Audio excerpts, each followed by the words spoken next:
નમસ્કાર, રાજ્યના લીડિંગ અખબારો સાથે હું છું કિરણ. સુપ્રભાત. સમાચારની શરૂઆત કરી દિવ્ય ભાસ્કરથી. આજે દિવ્ય ભાસ્કર શું કહી રહ્યું છે આપને જણાવું. આજે થોડીક ઠંડીનો ચમકારો વધુ હોય તેવું અમદાવાદમાં લાગી રહ્યું છે. તો સમાચારની શરૂઆત કરી આપણે દિલ્હીથી. 5 ફેબ્રુઆરીએ વિધાનસભાની ચૂંટણી. આ વખતે 1.55 કરોડ મતદારો સરકાર ચૂંટશે. પરિણામ 8 તારીખે. હવે દિલ્હીમાં ચૂંટણી નક્કી થઈ ગઈ છે કઈ તારીખે છે અને તેનું પરિણામ પણ 8 તારીખે આવશે તેવું દિવ્ય ભાસ્કરનું ફ્રન્ટ પેજ કહી રહ્યું છે.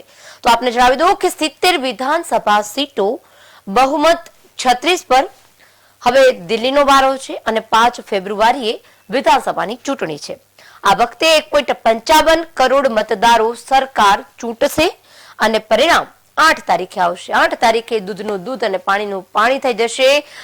જે નિવેદનો સરકાર અત્યારે જે કોઈ નેતા આપી રહ્યા છે તે કેટલા ખરા ઉતરે છે, કેટલું જનતા કોના પર વિશ્વાસ કરે છે, પરિવર્તન કે પછી પુનરાવર્તન, એ તો હવે 8 તારીખે ખબર પડશે ચૂંટણીના પરિણામ પરથી. તો બીજું અન્ય મહત્વના સમાચાર છે કે 1998માં દિલ્હીમાં ભાજપે સત્તા ગુમાવી, ગુજરાતમાં મેળવી, એ પછી અહીં ક્યારે હાર નહીં, ત્યાં જીત નહીં. 27 વર્ષથી ભાજપ ગુજરાતમાં સત્તા પર, દિલ્હીમાં 27 વર્ષથી સત્તાથી દૂર.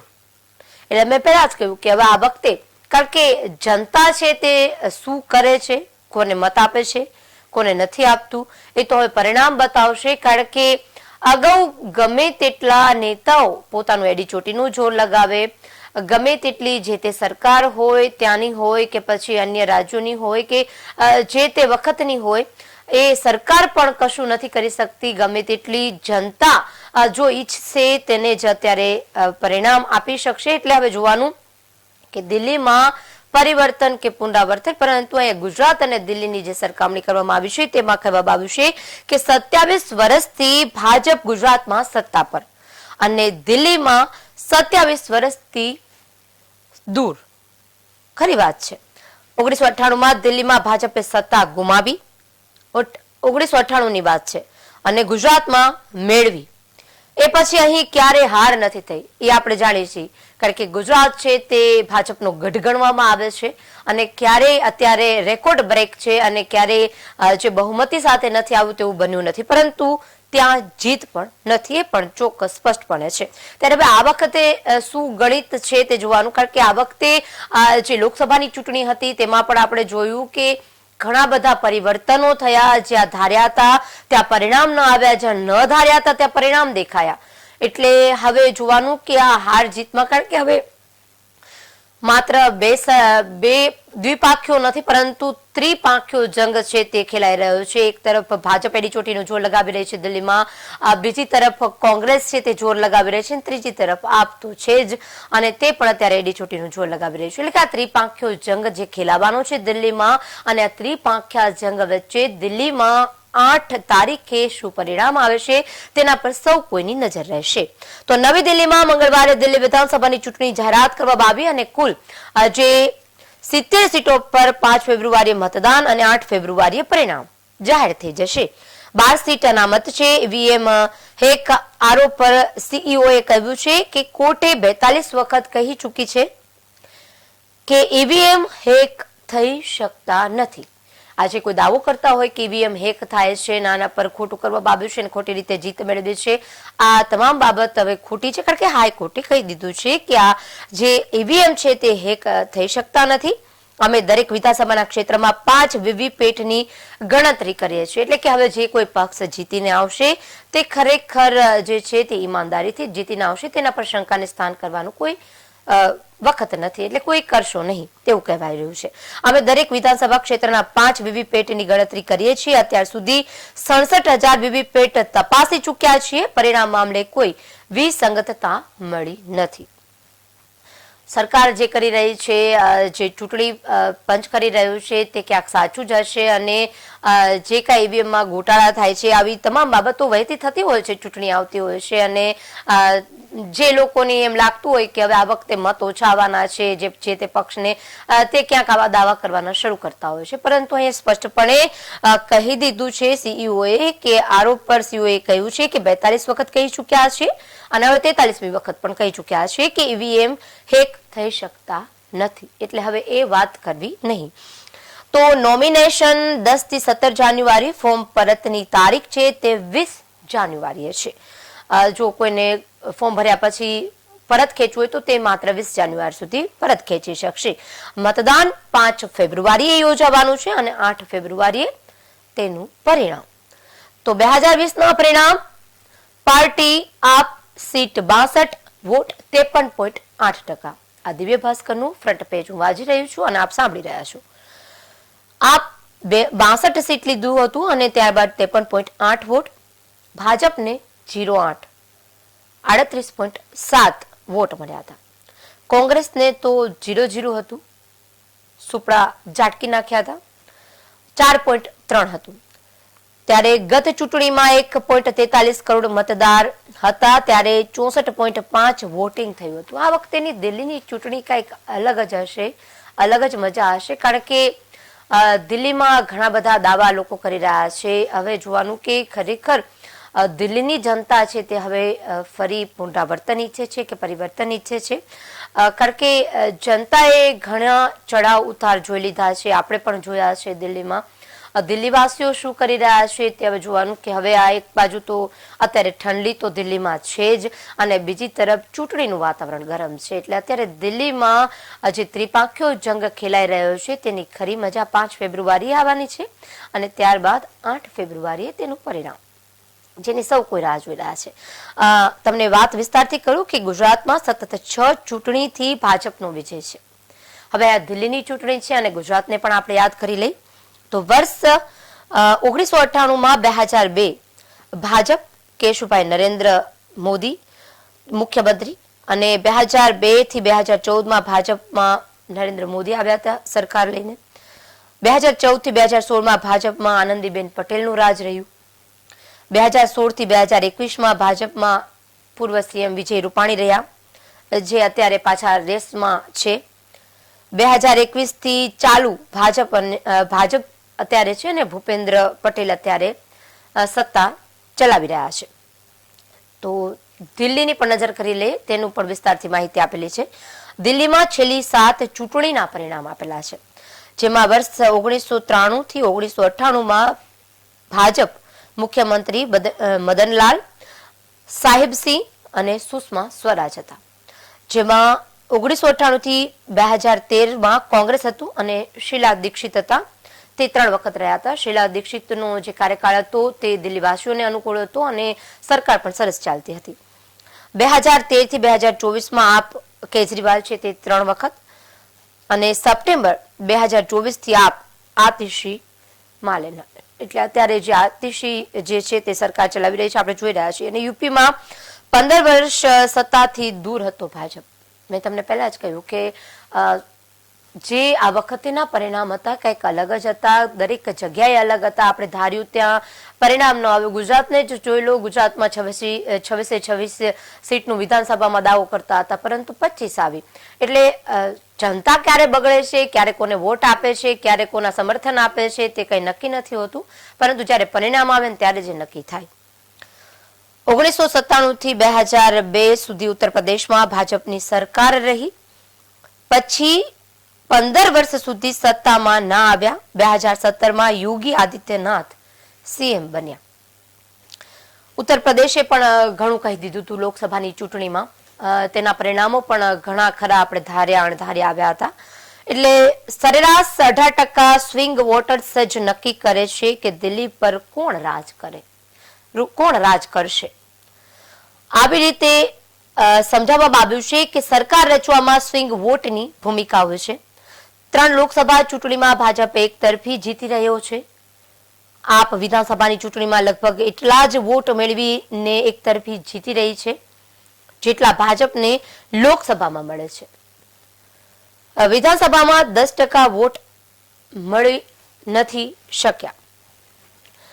તો વર્ષ 2020 આપ 62%, ભાજપ 8, કોંગ્રેસની 4.3 ટકાવારી. 2015 ની વાત કરું 67%, આપના, ભાજપના 3% અને કોંગ્રેસના ત્યાં પણ શૂન્ય. ત્યારબાદ 2013માં 28% અને ભાજપના 31% અને ત્યારબાદ કોંગ્રેસના 8%. તો 3 લોકસભાની ચૂંટણીમાં જીતેલી સીટ વોટની ટકાવારીની તમને યાદી કરાવું. આ દિલ્હીની વાત કરી રહી છું આપને, અને અત્યારે દિલ્હીની ચૂંટણી નજીક આવી રહી છે એટલે અત્યારે દરેક જગ્યાએ ચૂંટણીના માહોલનો જે કઈ વાત થતી હોય દિલ્હીની જ હશે, પરંતુ એ તો ગુજરાતની સરખામણી કરવામાં આવી છે એટલે એની પણ તમને મેં યાદી આપી. 2024 જે છે તેમાં 24.1% હતા. ત્યારબાદ ભાજપના 7% અને કોંગ્રેસના 0.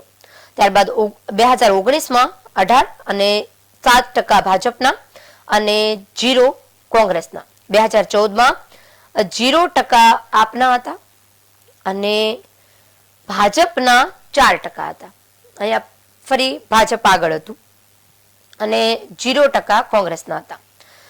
તો આપને આ મુદ્દાઓ પર જીત મળી હતી. હવે કયા મુદ્દા હતા જેમાં આપે ખરેખર બાજી મારી લીધી તે પણ જણાવ્યું છે વિસ્તારથી. 2013 ભ્રષ્ટાચાર ખતમ કરવો અને લોકપાલની રચના. ત્યારબાદ 2020માં પાણીના બિલ 0, 200 યુનિટ વીજળી માફ, મહિલાઓને બસનો પ્રવાસ ફ્રી કરી આપ્યો હતો. અને આ વખતે આ મુદ્દાઓ જેમાં ભાજપ કેજરીવાલ પર લીકર કૌભાંડનો આરોપ. આ વખતે દિલ્હીમાં મેં પહેલા જ કહ્યું કે દિલ્હીમાં ઘણી બધી જે ઉથલપાથલ થઈ હતી તેને લઈને ઘણી બધી ખબરો હતી અને આપણે પણ જોયું અત્યારે તેમને સરકાર છોડવાનો વારો આવ્યો હતો અરવિંદ કેજરીવાલને. એટલે આ વખતે ચૂંટણીમાં આનું અસર થશે કે નહીં એ તો પરિણામ કહેશે, પરંતુ એવું લાગી રહ્યું છે કે અસર થશે. ભાજપમાં જે કેજરીવાલ પર લીકર કૌભાંડનો આરોપ હતો, મહિલા સન્માનની છેતરપિંડી પણ હતી. આપમાં મહિલાને 2100 ભાજપ પર ફીબીઝ સમાપ્ત કરવાનો આરોપ તેવું પણ કહેવામાં આવ્યું છે. ત્યારે આ તરફ નજર કરીએ તો આર્થિક ગતિવિધિઓની ઝડપ ધીમી રહેવાની છે. શહેરોમાં માંગ ઘટશે. જીડીપીનો દર ચાલુ વર્ષે 6.4% રહેશે. છેલ્લા 4 વર્ષમાં સૌથી નીચલા સ્તરે પહોંચવાની આગાહી. HMPBના વધુ 2 શંકાસ્પદ કેસ. સર્વેલન્સ વધારવાની કેન્દ્રની તાકીદ. તો નાગપુરના બંને દર્દીને સારવાર બાદ રજા અપાઈ છે. ગઈકાલે અહીંયા પણ ગુજરાતમાં પણ એક બાળકનો કેસ પોઝિટિવ આવ્યો હતો. 10 દિવસની સારવાર લઈ અને તે પણ સુરક્ષિત રીતે ઘરે પરત ફર્યો હતો. એટલે કે ચિંતા જેવું નથી આ વાયરસમાં. મેં ગઈકાલે પણ કીધું હતું, દિવ્ય ભાસ્કર પણ કહી રહ્યું છે અને નિષ્ણાંતો પણ કહી રહ્યા છે અને દરેક તબીબો પણ અત્યારે કહી રહ્યા છે કે સાવચેતી ખૂબ જ જરૂરી છે, પરંતુ ચિંતા જરૂરી નથી. ડરવાની જરૂર નથી તે પણ અહીંયા કહેવામાં આવ્યું છે. વાયરસથી ડરશો નહીં, વાયરસ કહીને, અને ડરવાની બિલકુલ જરૂર નથી. નાગપુરના બંને દર્દીને સારવાર બાદ રજા આપી દેવામાં આવી છે. તો તિબેટમાં 6.8ની તીવ્રતાના ધરતીકંપથી 126ના મોત. લાખો લોકો બેઘર બન્યા. ખૂબ જ દુઃખદ સમાચાર કહી શકાય. નેપાળ અને બિહાર સુધી આંચકા અનુભવાયા હતા, જેમાં 126ના મોત થયા છે. 9 કલાકમાં 150 થી વધુ આફ્ટર શોક થયા. કેન્દ્ર બિંદુ જે તે ડિંગરી કાઉન્ટીના તોસ્કોમાં નોંધાયું છે. 1000 થી વધુ મકાનોને નુકસાન થયું છે. કાતિલ ઠંડીમાં લોકોએ રાત વિતાવી. એક તરફ ઠંડીનો ચમકારો છે આપણે જોઈ રહ્યા છીએ અને બીજી તરફ ધરતીકંપ આવે તો ન બહાર રહેવાય ન ઘરમાં રહેવાય તેવી સ્થિતિ થાય.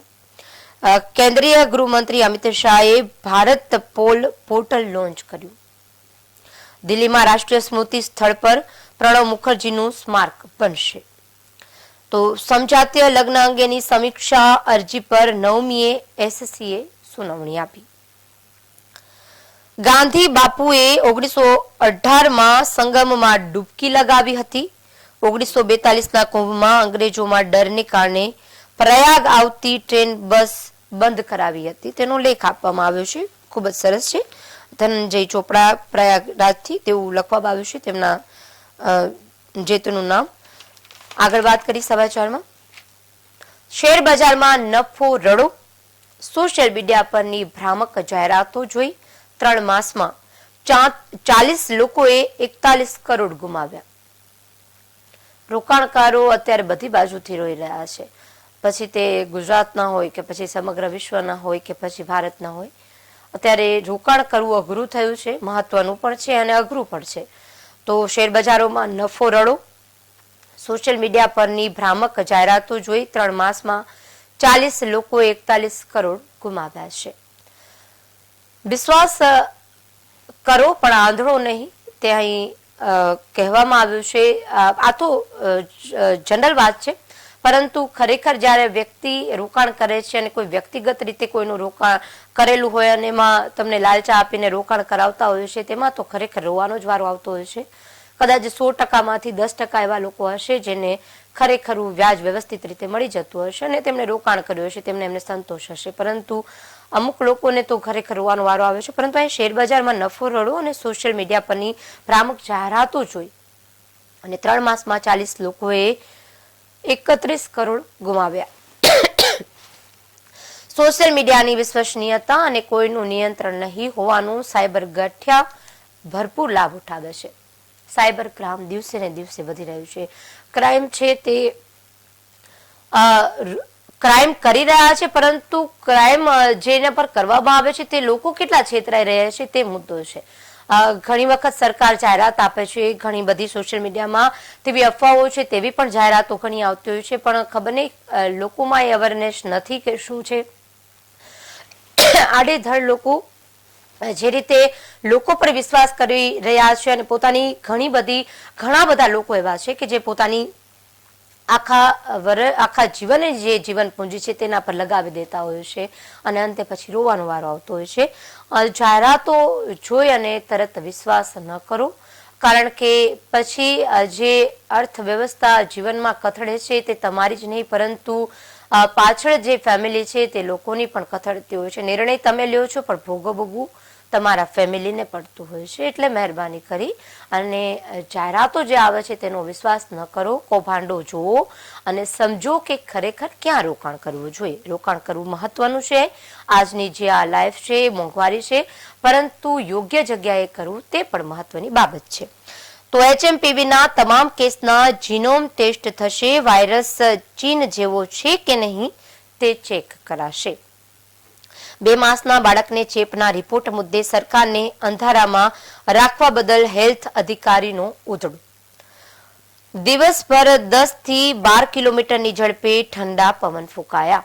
આપણે જોઈ રહ્યા છીએ આજે ઠંડીનો ચમકારો થોડોક વધારે જ છે અને હજુ પણ 1-2 દિવસ ઠંડી વધે તેવું છે. તો દિવસભર 10 થી 12 કિલોમીટરની ઝડપે પવન ફૂંકાયા અને એ પણ ઠંડા. ત્યારે રેલ સેફટી કમિશનરના ઇન્સ્પેક્શનથી ગુરુવારે મેટ્રો સવારે 10 થી 4 બંધ. મોટેરા ગાંધીનગર મેટ્રો હાલના દર 1.25 કલાકને બદલે 30 થી 40 મિનિટે મળશે. તો આ રૂટ પર આવતા 14 સ્ટેશનમાંથી હાલ 7 રૂટ પર મેટ્રો દોડાવાય છે. 11 કોચિંગ ક્લાસની ₹11 કરોડની જીએસટી ચોરી પકડાઈ. અમદાવાદ સહિત રાજ્યમાં દરોડા પડાયા હતા. સરકારે માફી યોજના જાહેર કરી હોવા છતાં જીએસટી અધિકારી નોટિસો આપે છે. રિટર્ન ન ભરાયા હોય એવા કરદાતાને વ્યાજ દંડમાંથી મુક્તિ અપાય છે. સરકારે માફી યોજના જાહેર કરી હોવા છતાં જીએસટી અધિકારી નોટિસો આપે છે. તો રિમાન્ડ પૂરા થતા ભૂપેન્દ્રસિંહ ઝાલાને જેલમાં મોકલાયો. જે રિમાન્ડ ચાલુ જ હતા, 3 દિવસના વધુ રિમાન્ડની માંગણી કરવામાં આવી હતી. ભૂપેન્દ્રસિંહ ઝાલા લગભગ તો હવે બધાને ખબર જ હશે એમનું નામ. જે રીતે BZ ગ્રુપમાં જેમાં એમનું નામ હતું અને રોકાણકારો જે છે તે અડધા તો કંઈ પણ નથી શકતા કે અમે આમાં પૈસા રોક્યા હતા. તેવા જે ભૂપેન્દ્રસિંહ ઝાલા છે તેમને જેલમાં ફરી મોકલી દેવામાં આવ્યા છે. BZ ફાઇનાન્શિયલ કંપનીના ઓથા હેઠળ ₹6 કરોડના કૌભાંડના આરોપી ભૂપેન્દ્રસિંહ ઝાલાના 10 દિવસના રિમાન્ડ પૂર્ણ થયા અને ગ્રામ્ય કોર્ટે તેને જેલમાં મોકલી દીધા છે. જ્યારે ભૂપેન્દ્રસિંહને આશરો આપનાર આરોપી કિરણ ચૌહાણે કરેલી જામીન અરજી ફગાવી દેવા CID ક્રાઇમે રજૂઆત કરી હતી. આરોપીની જામીન અરજી અંગે કોર્ટે ગુરુવારે ચુકાદો આપે તેવી શક્યતા છે. આ હતા ભૂપેન્દ્રસિંહ ના જે સમાચાર કે જેને રિમાન્ડ પૂર્ણ થયા છે અને ફરી જેલમાં મોકલી દેવામાં આવે છે. તેમની જામીન અરજી કરવામાં આવે છે, જેની સુનાવણી છે તે ગુરુવારે થશે. આરટીઆઈ હેઠળ માર્કશીટ સહિતની વિગત મ્યુનિસિપલે ન આપી. ફાયર ઓફિસરોની ભરતીમાં પણ ગોટાળા થયાનો આક્ષેપ. ગોટાળા બધે ભેગા જ હોય છે. ફાયર ઓફિસરોની ભરતીમાં પણ ગોટાળા થયાનો આક્ષેપ છે. ભરતી કાંડમાં સામેલ હેડ ક્લાર્કની ભૂમિકા અંગે શંકા. તો દુબઈ સહિતના દેશોમાંથી દાણચોરીનું સોનું લાવનારા કેરિયરની એરપોર્ટ પર ડિજિટલ પ્રોફાઇલ બનાવવામાં આવશે. એઆઈ ટેકનોલોજીથી સજ્જ કેમેરા ચહેરો સ્કેન કરી તમામ વિગતોની ફાઇલ તૈયાર કરશે. દાણચોરીના નુસ્ખા છે. આંતરવસ્ત્રોમાં પેસ્ટ બનાવી કમરપટ્ટાના બકલ સ્વરૂપે, કપડાના 2 પડ વચ્ચે સોનાની માટીના પડ સ્વરૂપે, તો કેરિયરના શરીરમાં કેપ્સ્યુલ સંતાડી લેવાય છે. હેન્ડબેગ કે લગેજ બેગના હેન્ડલમાં તાર સ્વરૂપે, બોટલ પ્યુરિફાયરના સ્પેર પાર્ટ બનાવીને, સોનાની ચોકલેટ બનાવીને ગળી જાય. જબરી રીતે લાવે છે, ચોરી કરે છે. તમામ બાબત કહી છે કે કઈ રીતે કરવામાં આવે છે. સેંકડો પેસેન્જર વચ્ચે પણ કેરિયરની ઓળખ થઈ જશે. જો હવે આવી રીતની ચાતુરાઈથી પણ જો કોઈ દાણ ચોરી કરતું હશે તે પણ હવે કેમેરામાં આવી જશે, કારણ કે હવે એઆઈ આવી ગયું છે. એઆઈ તો તમે જે વિચારો અને બોલે આ તો લાવશે તો દેખાશે જ. તો સાચી વાત બેધડક કહેનારું દિવ્ય ભાસ્કર શું કહી રહ્યું છે આપણે જોઈ કે શ્રીનાથજીના 8 સમાની ઝાંખી કરી શકશે. રાજકોટ ખાતે 3 દિવસીય મનોરથ યોજવામાં આવ્યું છે, જેનું ખૂબ જ સુંદર ચિત્ર આપવામાં આવ્યું છે. ભુજના માનકુવામાં 26,000 ચોરસ મીટર સરકારી જમીન બિનખેતી નકશામાં બતાવી પ્લોટ પાડી વેચી દેવાયા. સરકારી પંચાયતની જમીન પર દબાણ થયાનું મામલતદારે રિપોર્ટમાં સ્વીકાર્યું છે. તો ટ્રમ્પ શું કહી રહ્યા છે? ટ્રમ્પ કેનેડાથી ડ્રગ્સની તસ્કરી અને ઘૂસણખોરી પર લગામ ઈચ્છે છે. કૂટનીતિ કેનેડાને 850 કરોડની સબસિડી પણ ટ્રમ્પ બંધ કરશે. ટ્રમ્પની ઓફર છે, જેમાં કેનેડા હવે યુએસનું 51મું રાજ્ય બની જાય. આ મહાન દેશ બનશે. અમે રશિયા ચીન સામે સુરક્ષા આપીશું. ટ્રમ્પની આ ઓફર છે અને તેણે કહ્યું છે. ત્યારે પાકિસ્તાનમાં હુમલાની તાલિબાનની ધમકી. 100 ફૂટ પાણી તળે 9 શ્રમિક ફસાયા છે. આસામમાં 300 ફૂટ ઊંડી ખાણમાં ફસાયેલાને બચાવવા 48 કલાકથી મિશન. તો આસારામને આરોગ્યના કારણોસર જામીન, અનુયાયીને મળવાની મનાઈ. ગુજરાત હાઈકોર્ટે જામીન ફગાવ્યા હતા. એચડીએફસીના વ્યાજમાં કાપ, હોમ લોનના હપ્તા ઘટશે. ઘણી બધી ખબરો છે જે જાણવા જેવી છે, પરંતુ સમયના અભાવે અત્યારે બસ આટલું જ જે મહત્વની ખબરો હતી તેના પર નજર થઈ છે. અન્ય ઘણી બધી મહત્વની ખબરો છે તેના પર સમયના અભાવે રહી ગયું છે. તો આવતીકાલે ફરી મહત્વના મુદ્દા સાથે મહત્વની વાત જે જણાવવામાં આવ્યા છે તે વાત સાથે અહીંથી હું તમને જે કાંઈ ગુજરાતની અસ્મિતા છે કે પછી ગુજરાત સમાચાર છે કે દિવ્ય ભાસ્કર છે, આ તમામની ખબરો જે લીડિંગ ખબરો હોય છે, લીડિંગ અખબારો હોય છે, તેને હું આપણી સમક્ષ રજૂ કરતી હોઉં છું અખબારની યાદીમાં. આવતીકાલે ફરી મળીશું 8 વાગે. ત્યાં સુધી જોતા રહો કેટીવી ન્યૂઝ ગુજરાતી. નમસ્કાર.